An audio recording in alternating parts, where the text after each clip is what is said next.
నమస్తే, welcome to news 360. నేను సువర్ణ. బులెటిన్లో అప్డేట్స్ చూస్తే ఉమ్మడి విశాఖ జిల్లా పరవాడ ఫార్మా సెజ్ లో మరో ప్రమాదం చోటు చేసుకుంది.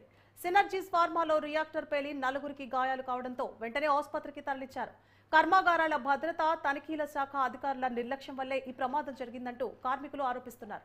మొన్న అచ్యుతాపురం సెజ్ లో భారీ ప్రమాద ఘటన జరిగిన 2 రోజుల్లోనే పరవాడ సెజ్ లో మరో ప్రమాదం జరగడంతో కార్మికులు ఆందోళన వ్యక్తం చేస్తున్నారు. వరుస ప్రమాదాలతో కార్మికుల ప్రాణాలు గాల్లో కలిసిపోతున్నాయి. ఫ్యాక్టరీ యాజమాన్యంతో కుమ్మక్కై అధికారులు తూతూ మంత్రంగా తనిఖీలు చేస్తున్నారనే ఆరోపణలు వినిపిస్తున్నాయి. వరుస ప్రమాదాలతో ఉమ్మడి విశాఖ జిల్లా ఉక్కిరిబిక్కిరవుతోంది.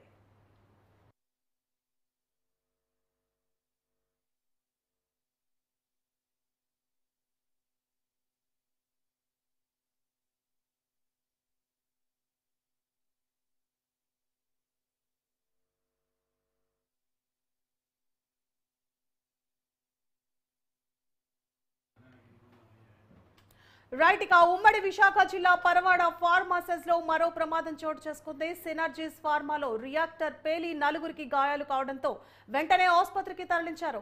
కర్మాగారాల భద్రత తనిఖీ శాఖ అధికారుల నిర్లక్ష్యం వల్లే ప్రమాదం జరిగిందంటూ కార్మికులు ఆరోపిస్తున్నారు. ఇదే అంశానికి సంబంధించి మరింత సమాచారాన్ని మా ప్రతినిధి చందు ఫోన్లో అందిస్తారు. చందు. రైట్ సువర్ణ, మొన్న జరిగిన ఏదైతే విశాఖ సెజ్ ఉందో ఆ విశాఖ సెజ్ లో మొన్న జరిగిన ప్రమాదంలో సుమారు 17 మంది వరకు మృతి చెందారు. 25 వరకు క్షతగాతులందరూ కూడా గాయపడి సంబంధిత హాస్పిటల్లో వైద్యం అందుతా ఉంది. అయితే ఆ ఘటన మరొక ముందే ఈ రోజు నిన్న రాత్రి 12:30 సమయంలో జవహర్ లాల్ నెహ్రూ ఫార్మాసిటీలో మరో ప్రమాదం చోటు చేసుకుంది. సినర్జీస్ ఫార్మాలో లీక్ అయిన రియాక్టర్ వల్ల 4గురికి తీవ్ర గాయాలయ్యి అందులో ఒకరి పరిస్థితి విషమంగా ఉన్నట్లయితే సమాచారం ఉంది. అయితే ఘటనపై ఆరా తీసిన ముఖ్యమంత్రి చంద్రబాబు పరవాడ అచ్యుతాపురం ఫార్మా ఏ విధంగా జరిగింది, ఆ ప్రమాదం ఎట్లా జరిగింది అనేది పూర్తిగా అధికారులు అయితే ఆరా తీశారు. అయితే జవహర్లాల్ నెహ్రూ ఫార్మాసిటీలో సినర్జీ యాక్టివిన్ గ్రేడియట్ ఫార్మా కంపెనీలో రియాక్టర్ లీక్ అయిన ఘటనలో 4గురు కార్మికులు గాయపడ్డారని చెప్పి అధికారుల నుంచి సమాచారం అయితే అందింది. అయితే ఒక కార్మికుని పరిస్థితి విషమంగా ఉన్నట్లు కూడా అధికారులు అయితే చెప్పడం జరిగింది. ఈ ప్రమాదంపై ముఖ్యమంత్రి చంద్రబాబు నాయుడు ఆగ్రహం వ్యక్తం చేశారు. ఫార్మా కంపెనీలో అసలు ఏం జరుగుతుంది అనే దానిపై ఆందోళన వ్యక్తం చేశారు. అయితే సినర్జీస్ ఘటనపై జిల్లాధికారులతో ముఖ్యమంత్రి చంద్రబాబు నాయుడు మాట్లాడుతూ వివరాలు తెచ్చుకున్నారు. బాధితులకు అందుతున్న వైద్యంపై పూర్తి స్థాయిలో ఆరా తీశారు. అయితే మెరుగైన వైద్యం అందించేందుకు అవసరమైన అన్ని చర్యలు తీసుకోవాలని ఆదేశించారు. అయితే ఈ ఘటనకు సంబంధించి ప్రస్తుతం ఎక్కడైతే బాధితులు ఉన్నారో ప్రైవేట్ హాస్పిటల్, విశాఖలో ప్రైవేట్ హాస్పిటల్లో చికిత్స అందరికీ కూడా అందుతా ఉంది. దీనికి చికిత్స సంబంధించి ఎవరైతే ఉన్నారో రాష్ట్ర హోంశాఖ మంత్రి వంగల్పూడి అనిత వెళ్లి మొత్తం ఎవరైతే క్షతగాతులు ఉన్నారో వాళ్ళందరినీ కూడా పరామర్శించడం జరిగింది. కొద్దిసేపటి క్రితం పరామర్శించి వాళ్ళందరికీ కూడా ధైర్యం చెప్పారు. చెప్పి ప్రభుత్వం నుంచి మెరుగైన వైద్యం అందుతుంది, ఎవరు కూడా ఇబ్బంది పడే పరిస్థితి అయితే తీసుకురాము. గత ప్రభుత్వంలో జరిగిన వైఫల్యాల ద్వారా ఇలా ఈ విధంగా జరుగుతా ఉంది. దీనిపైన ఏదైతే ఉందో ఈ ఇండస్ట్రీకి సంబంధించి ఒక ఆడిటింగ్ కూడా నిర్వహించడం జరుగుతుంది. త్వరలోనే ఒక కమిటీ కూడా వేయడం జరుగుతుందంటూ కూడా ఆవిడ చెప్పడం జరిగింది. అయితే ఈ ఫార్మా కంపెనీలో సుమారు 200 నుంచి 300 పైన కంపెనీలు ఉంటాయి. ఈ విశాఖ స్పెషల్ ఎకనామిక్ జోన్ లో ఈ జోన్ లో సుమారు 208 కంపెనీలు పై చిలుకులు ఎటువంటి ప్రమాదకర కెమికల్స్ అన్ని కూడా తయారు చేస్తూ ఉంటాయి, మెడిసిన్ తయారు చేస్తుంటాయి. అయితే ఈ 208 కంపెనీలకు సంబంధించి రియాక్టర్లు ఉంటాయి. ఆ రియాక్టర్ లో ఉష్ణోగ్రతల్లో హెచ్చు తగ్గుల వల్ల ఇటువంటి పేలుడు అనేది సంభవిస్తూ ఉంటుంది. అయితే ఈ రోజు జరిగిన పేలుల్లో సుమారు 4గురు గాయపడ్డారు. ఒకరి పరిస్థితి అయితే విషమంగా ఉంది. పూర్తి స్థాయిలో దీనికి సంబంధించి రాష్ట్ర హోంశాఖ మంత్రి ఏదైతే ఈ పరిశ్రమలకు సంబంధించి ఒక ఆడిట్ ఏర్పాటు చేస్తామో, ఎప్పటికప్పుడు సేఫ్టీ ఆడిట్ ని కూడా నిర్వహిస్తామంటూ కూడా చెప్పడం అయితే జరిగింది. సువర్ణ. చందు, మరోపక్క అంటే ఫార్మా కంపెనీల యాజమాన్యాలన్నీ కూడా కర్మాగారాల తనిఖీ అలాగే సేఫ్టీ విభాగాలు ఏవైతే ఉంటాయో వాళ్ళందరూ కూడా యాజమాన్యాలతో కుమ్మక్కయి తూతూ మంత్రంగానే ఇవన్నీ చూస్తున్నారు. భద్రతను కానీ తనిఖీని కానీ సమర్థవంతంగా నిర్వర్తించట్లేదు, కాబట్టి మా ప్రాణాలు గాల్లో కలిసిపోతున్నాయని ఒక పక్కన వీళ్ళు కూడా అంటూ ఉన్నారు. మరి దాని పట్ల ప్రభుత్వం ఎలా స్పందించిపోతుంది? మీరు అన్నట్లుగా ఒక స్పెషల్ కమిటీ వేసి నిన్న ఉప ముఖ్యమంత్రి పవన్ కళ్యాణ్ మాట్లాడినప్పుడు కూడా ఆయన కూడా ఇదే అన్నారు. కర్మాగారాల తనిఖీ భద్రత విభాగాలు ఏవైతే ఉన్నాయో అవి చక్కగా పనిచేస్తే ఇలాంటి ప్రమాదాలను మనం అరికట్టొచ్చు అని. ఆ దిశగా ప్రభుత్వం ఎలాంటి అడుగులు వేస్తోంది? ఎప్పటికీ గత 5 సంవత్సరాల నుంచి కూడా తూతూ మంత్రంగానే చర్యలు చేపట్టారు.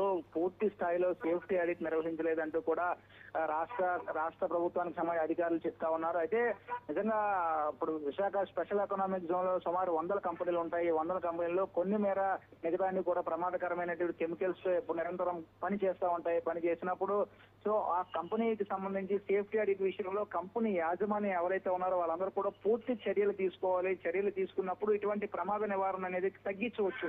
అంటే ఎవరైతే ఉన్నారో ఆ రియాక్టర్ దగ్గర కానీ బాయిలర్ దగ్గర కానీ పని చేస్తున్నప్పుడు ఆ పని చేసి ఎవరైతే ఉన్నారో వాళ్ళు పూర్తి స్థాయిలో ఎక్స్పీరియన్స్డ్ అయి ఉంటే ఆ హెచ్చు తగ్గుల్లో బ్యాలెన్సింగ్ కానీ ఇతరత్ర వాళ్ళు మెయింటైన్ చేయగలుగుతారు. అంటే పూర్తిగా అనుభవం లేని కార్మికులతో అక్కడ పని చేయించడం వల్ల వాళ్ళకి ఏం జరుగుతుందో తెలుసుకునే లేకపోతే పేలుళ్లు సంభవించిన తర్వాత ప్రాణ నష్టం, ఆస్తి నష్టం, నష్టాలు జరిగి ఎంతో మంది శతగాతులుగానే మిగిలిన పరిస్థితి అయితే మనం చూస్తున్నాం. దీనికి సంబంధించి పూర్తి స్థాయిలో రాష్ట్ర ప్రభుత్వం ఇదివరకే ఈ గడిచిన 2 రోజుల్లో జరిగిన ప్రమాదానికి సంబంధించి కావచ్చు, పూర్తి స్థాయిలో గడిచిన 5 సంవత్సరాల్లో ఎక్కడెక్కడ ఎన్నెన్ని ప్రమాదాలు జరిగాయి, ఏ ఫార్మాలో కంపెనీలు జరిగాయి, ఎట్లా యాజమాన్యం పూర్తిగా ఎంతవరకు సహకరించారు, అయితే ఏ కంపెనీలు ఎన్నిసార్లు సేఫ్టీ ఆడిట్ నిర్వహించారని పూర్తి స్థాయిలో నివేదికను అయితే తెప్పించుకునే ప్రయత్నం అయితే చేస్తుంది. పూర్తిగా ఆ నివేదిక పరంగా ముందుకు వెళ్లే ఆలోచనలో ఉన్నారు. దీనికి సంబంధించి ఎవరైతే ఉన్నారో రాష్ట్ర హోంశాఖ మంత్రిగా పూర్తి స్థాయిలో దీనిపైన సేఫ్టీ ఆడిట్ నిర్వహించి ఒక కమిటీని ఏర్పాటు చేస్తాం. కమిటీని ఏర్పాటు చేసి వీరందరికీ కూడా ఎటువంటి యాజమాన్యానికి సంబంధించి సేఫ్టీ ఆడిట్ నిర్వహించే విధంగా కూడా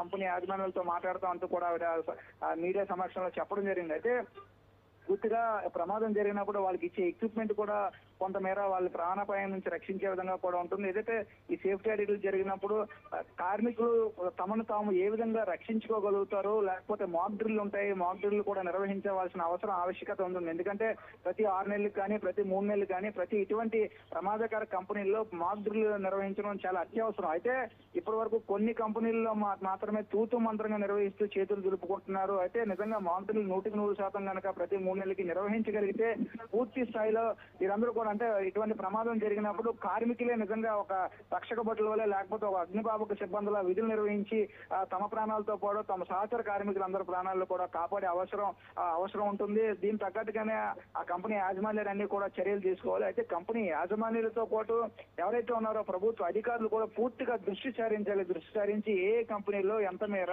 ఏ ప్రమాదకర స్థాయి పరిస్థితులు ఎట్లా ఉన్నాయి, ప్రమాదకర పరిస్థితులు వచ్చినప్పుడు రేపొద్దున అనుకోని పరిస్థితులు ఎదురైతే కంపెనీ యాజమాన్యం ఏ విధంగా స్పందించాలి, కంపెనీలో పనిచేసే కార్మికులు ఏ విధంగా స్పందించాలి, ఇప్పటి వరకు కూడా ఎన్ని సేఫ్టీ ఆడిట్లు నిర్వహించారు, ఎంత మేర ఆడిట్లు నిర్వహించాలి, ఎన్ని మాక్ డ్రిల్లు నిర్వహించాలి అనే విషయంపై పూర్తి స్థాయిలో సమగ్ర నివేదికను తయారు చేసి యాజమాన్యాన్ని అందరికీ కూడా హెచ్చరికలు జారీ చేయాలి. హెచ్చరికలు జారీ చేసినప్పుడు మాత్రమే ఇటువంటి ఈ ప్రాణ నష్టాలనేది క్షతగాతులన్నీ కాపాడుకునే అవసరం అయితే ఉంటుంది.